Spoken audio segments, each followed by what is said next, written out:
హైదరాబాద్ మాధవీజీ ఆగే అయ్యే అని చెప్పి అమిత్ షా గారు పిలిచినప్పుడు మాధవీలత లేచి నిల్చున్నప్పుడు వచ్చిన క్లాప్ సౌండ్ ఎన్నో కిలోమీటర్స్ దూరం వరకు వినిపించింది. ఫ్రెండ్స్, మీరు లైక్, సబ్స్క్రైబ్, షేర్ చేయడం మాత్రం మర్చిపోవద్దు. సబ్స్క్రిప్షన్ చాలా ఇంపార్టెంట్. బికాస్ ఈ ఛానల్ ఇప్పుడే డెవలప్ అవుతున్న ఛానల్. ఈ ఛానల్కి మీ సపోర్ట్, మీ కాంట్రిబ్యూషన్ చాలా చాలా important. And in return I promise lot of inputs, lot of knowledge. చాలా ఇంపార్టెంట్ టాపిక్స్ మీద, సొసైటీకి బెనిఫిట్ అయ్యే టాపిక్స్ మీద ఎప్పటికప్పుడు మేము వీడియోస్ తెస్తాము అనేది నా ప్రామిస్. మాధవీలత గారు ఎప్పుడు వినని నేమ్, ఎప్పుడు మాట్లాడని మనిషి, ఎప్పుడు చూడని ఆ రూపం సడన్లీ హైదరాబాద్లోనే కాదు టోటల్ ఇండియాలో ఫేమస్ అయిపోయింది. మాధవీలత అని గూగుల్లో సెర్చ్ చేయగానే ఒక యాక్ట్రెస్ డీటెయిల్స్ వచ్చేవి ఫస్ట్. కానీ అది కూడా వెళ్ళిపోయి మాధవి అనే వర్డ్ టైప్ చేసేటప్పుడే మాధవీలత గారి డీటెయిల్స్ వచ్చేస్తున్నాయి. That is the fame she crawled in. Madhavilatha గారు ఇంత ఫేమస్ అవ్వడానికి అసలు ఎందుకు, ఏంటి రీజన్స్ అనేది తెలుసుకుందాం. బీజేపీ పార్టీ మాధవీలత గారిని ఎంచుకోవడానికి చాలా డిఫరెంట్ రీజన్స్ ఉన్నాయి. The most and important reason is she worked with old city. Old city culture ఏంటి, ఓల్డ్ సిటీ మనుషులు ఆలోచించే విధానం ఏంటి, ఓల్డ్ సిటీలో అసలు ఏం జరుగుతుంది, అక్కడ ఉన్న అట్రాసిటీస్ ఏంటి, అక్కడ డెవలప్ చేయాల్సిన ఆస్పెక్ట్స్ ఏంటి అనేవి మాధవీలత గారికి క్లియర్గా తెలుసు. తను ఎన్నో ఇయర్స్ నుంచి ఓల్డ్ సిటీ పీపుల్తో పాటు వర్క్ చేస్తున్నారు. అక్కడ సోషల్, కల్చరల్, హాస్పిటలైజేషన్ ఎన్నో యాక్టివిటీస్లో మాధవీలత గారు డైరెక్ట్గా ఇన్వాల్వ్ అయి ఉన్నారు. అక్కడున్న చాలామంది ఆడవాళ్ళకి మాధవీలత గారు ఒక ఓదార్పుగా నిలిచారు.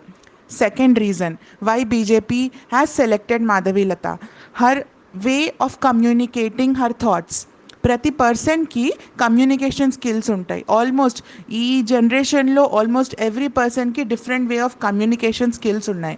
బట్ సడన్గా మీ దగ్గరికి ఒక క్వశ్చన్ ఒక బాల్ లాగా త్రో చేసినప్పుడు ఆ క్వశ్చన్కి మీరు ఇమోషనల్గా బ్రేక్ అయిపోకుండా ఆ క్వశ్చన్కి మీరు ఎంత లాజికల్గా ఆన్సర్ ఇవ్వగలుగుతారో ఆ పర్సన్నే చాలామంది రెస్పెక్ట్ చేస్తారు అండ్ లుక్ ఆన్ చేస్తారు. ఒక సిచ్యువేషన్ వచ్చినప్పుడు బ్రేక్ అవ్వకుండా ఆ సిచ్యువేషన్ని అనాలిసిస్ చేసి దానికి అప్రోప్రియేట్ ఆన్సర్ ఇచ్చారు మాధవీలత గారు. ఎందరో లీడర్స్ మాధవీలత గారిని ఓపెన్గా క్రిటిసైజ్ చేశారు. బట్ మాధవీలత గారు ఎప్పుడు వాళ్ళని రిటర్న్ క్రిటిసైజ్ చేయలేదు. అదే కాదు, తన వే ఆఫ్ వర్కింగ్లో చాలా కాన్ఫిడెన్స్ కనిపిస్తుంది. అప్పుడప్పుడు చూసే వాళ్ళకి అది ఓవర్ కాన్ఫిడెన్స్ లాగా కూడా కనిపిస్తుంది. But that is needed. ఎందుకంటే ఒక అలౌడ్ లేని లేన్లో, ఒక అలౌడ్ లేని మార్గంలో ఒక లేడీ ఏ నైపుణ్యం లేకుండా నడుచుకుంటూ వెళ్తుంది అన్నప్పుడు కాన్ఫిడెన్సే తన ఆయుధం అవుతుంది. మీరు నమ్మినా నమ్మకపోయినా తన మీద తనకి నమ్మకం ఉంటేనే తన జర్నీ కొనసాగించగలుగుతుంది. Reason number 3. Third, knowledge of the situation, understanding of the politics and also educational criteria. Madhavilatha Kompella గారు ఇక్కడ సొసైటీలో హైదరాబాద్లో వర్క్ చేయడమే కాకుండా పొలిటికల్ సైన్స్ నుంచి మాస్టర్స్ చేశారు. తనకి ఒక పొలిటికల్ అజెండా ఎలా ఫాలో అవ్వాలి, ఒక పొలిటికల్ రిజల్యూషన్ ఎలా తీసుకొని రావాలి, ఒక ఏరియా స్టాటిస్టిక్స్ని ఎలా స్టడీ చేయాలి అండ్ ఆ స్టాటిస్టిక్స్కి ఎలా రెస్పాండ్ అవ్వాలి అనే కంప్లీట్ నాలెడ్జ్ ఉంది. దాంతోపాటు తను ఎన్నో సోషల్ ఇనిషియేటివ్స్కి వర్క్ చేసింది. Like Lopamudra charitable trust, Lathamma foundation. ఈ ఫౌండేషన్స్లో ఎన్నో రకాల ప్రాబ్లమ్స్కి తను ప్రాక్టికల్గా సొల్యూషన్ ఇచ్చింది. దట్ మీన్స్ వాట్, ఆల్రెడీ తను సోషల్ పాలిటిక్స్లో ముందు నుంచే ఉంది. ఓన్లీ తనని ఇప్పుడు బీజేపీ పార్టీ ముందుకు తీసుకొని వచ్చింది. అసలు ఒక పర్సన్ ఈ పొజిషన్కి సెలెక్ట్ అవ్వాలి అంటే అసలు ఎన్నో ఆస్పెక్ట్స్ స్టడీ చేసిన తర్వాతనే గవర్నమెంట్ ఆ పర్సన్ని ముందుకి పుష్ చేస్తుంది. మాధవీలత కొంపెల్ల గారు ఒక మల్టీ ఫేసెటెడ్ పర్సన్. తనకి చాలా వర్సటైల్ టాలెంట్స్ ఉన్నాయి. తను ఒక devoted mother, accomplished Bharatanatyam dancer and entrepreneur and also a passionate social worker. తన లోపముద్ర చారిటబుల్ ఫౌండేషన్ ఒక నాన్ ప్రాఫిటబుల్ ఆర్గనైజేషన్. అది హెల్త్ కేర్ ప్రొవైడ్ చేస్తుంది, ఎడ్యుకేషన్ ప్రొవైడ్ చేస్తుంది అండ్ బతుకు జీవనోపాధి కార్యక్రమాలు ఎన్నో చేస్తుంది పిల్లల కోసం, అన్ప్రివిలేజ్డ్ పీపుల్ కోసం. ఇవన్నీ చూసిన తర్వాతనే బీజేపీ తనని ఒక ఎలక్టోరియల్ క్యాండిడేట్గా సెలెక్ట్ చేసుకుంది.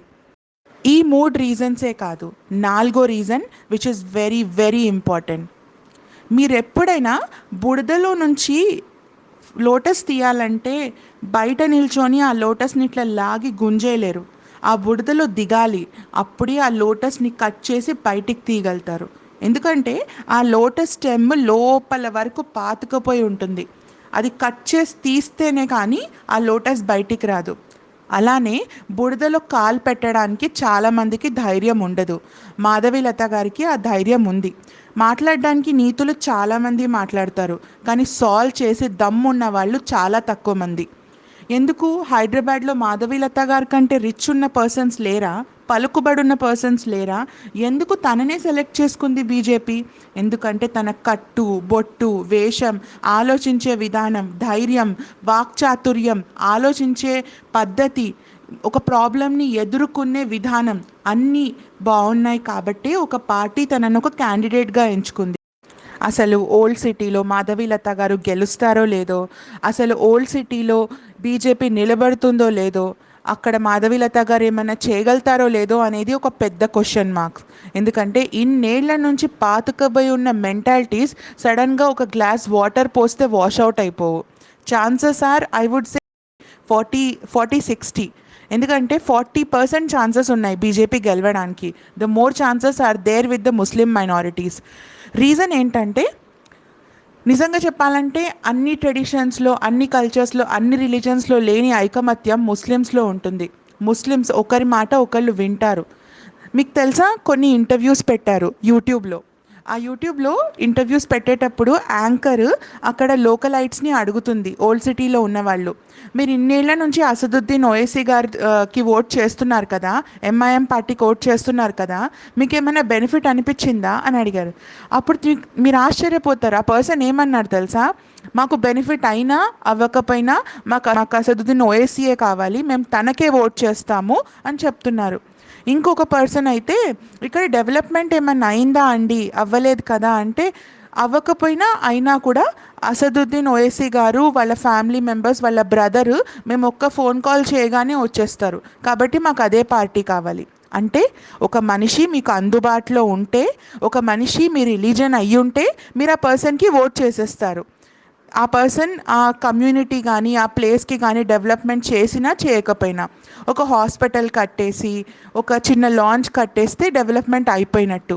మరి అక్కడ ఉంటున్న జనాభా సంగతి ఏంటి, వాళ్ళ ఎడ్యుకేషన్ సంగతి ఏంటి అంటే, మీరు ఏళ్ల కొద్దీ ఈ స్లమ్స్లోనే బతకండి, ఇలానే ఉండండి, ఈ హాస్పిటల్కి వెళ్ళండి, మంచిగా మళ్ళీ ఇంటికి రండి, మళ్ళీ అదే లైఫ్ స్టైల్ ఫాలో అవ్వండి అని చెప్తున్నారా ఎంఐఎం పార్టీ వాళ్ళు?